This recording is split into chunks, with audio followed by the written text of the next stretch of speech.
پھر کہتے ہیں سمرو صاحب آپ بڑی جذباتی تقریریں کر رہے ہیں، یہ تو بغاوت کے زمرے میں آتی ہے۔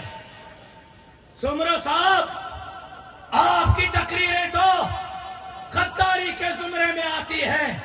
ان کو کہنا چاہتا ہوں حقوق کی جنگ لڑنے والے، قوموں کے حقوق کی جنگ لڑنے والے، کسان کی، ہاری کی، مزدور کے حقوق کی جنگ لڑنے والا، غریبوں، مسکینوں، ہاریوں، مزدوروں کی جنگ لڑنے والا، اپنے جزائر، وسائل، معدنیات کی جنگ لڑنے والا باغی نہیں ہے، غدار نہیں ہے، بند کمروں میں فیصلے کرنے والے اس قوم کے باغی ہیں، اس قوم سے غداری کر رہے ہیں۔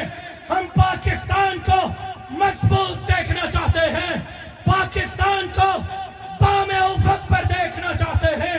پاکستان ایک صوبے کا نام نہیں، پاکستان سندھ، بلوچستان، خیبر کا نام ہے۔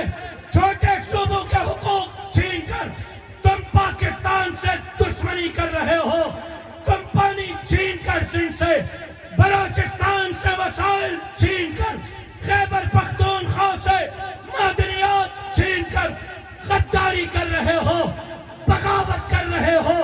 ہم سندھ کو بھی بچائیں گے، پاکستان کو بھی بچائیں گے، کسی مائی کے لال کو پاکستان کمزور کرنے کی اجازت نہیں دیں گے۔